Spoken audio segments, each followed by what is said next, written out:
You know, the Democrats are attacking our civil society through the Congress and through the courts. Outside of courts, you have these Antifa members and the radicals attacking our civil society using a hammer and sickle, literally, with these threats out there. The left is destroying, or at least attempting to destroy, our civil society. This is the antithesis, really, of what the Tea Party has been all about. In fact, this is the Mad Hatter's Tea Party. Donald Trump is Alice, and Maxine Waters is the Cheshire Cat.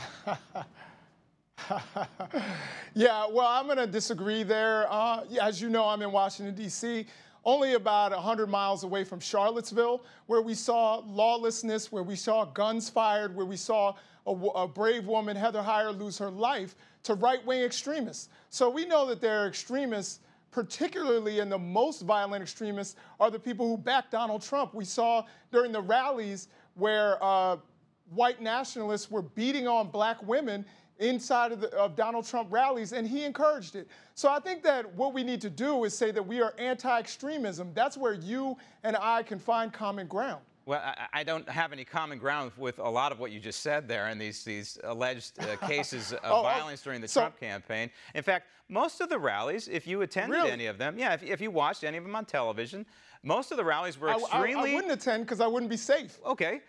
Well, I don't agree with that, but you don't have to attend. It's a free country. But most of them were peaceful. And the only violence, the only anarchy that ever existed at any of these rallies I ever saw were members of the left, people who were Bernie Sanders supporters or Hillary Clinton supporters or people who just hate Donald Trump. And isn't that what we're talking about here?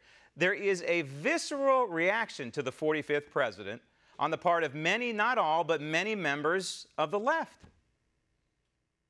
Well, again, like I said, you have, there's evidence, since you missed it, you can look at Matthew Heimbach, who is a white nationalist leader from my home state of Maryland, who literally pushed and shoved a black woman who was just walking her way out of the venue. So I definitely disagree with you there. There is violence, and why can't we both say that we are against extremism on both sides? I think that that's fair. I'm against people who break the law. Yeah, absolutely, and violate people's rights, which leads me to Sarah Sanders and these poor people who are working for Department of Homeland Security who can't even wear the emblem on their lapel for fear of being attacked by people. They have constitutional rights too, don't they? This is a violation of their First Amendment rights. Freedom of speech, number one, and freedom of assembly. They're being told not to go out in groups for fear of their lives. What about their constitutional rights?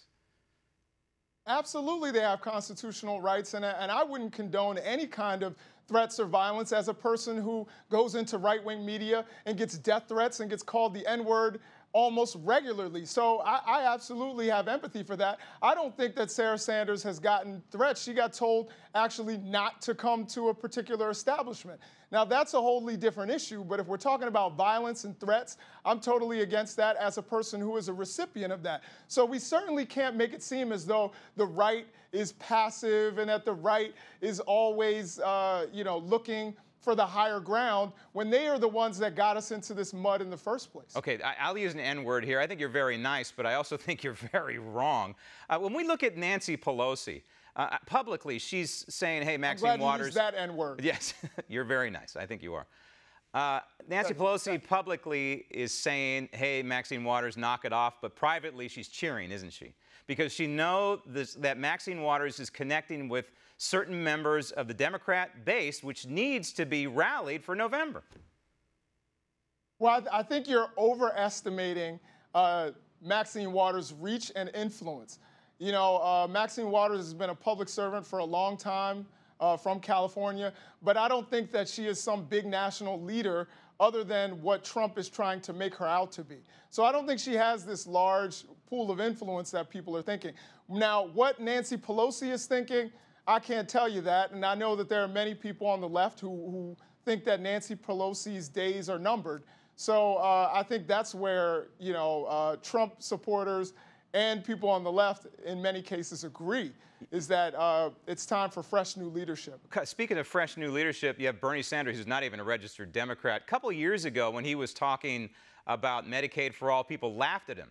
Now it's essentially a plank in the platform of the Democrat Party. What about this elimination of ICE? Do you think this actually has legs? Want to see more videos like this?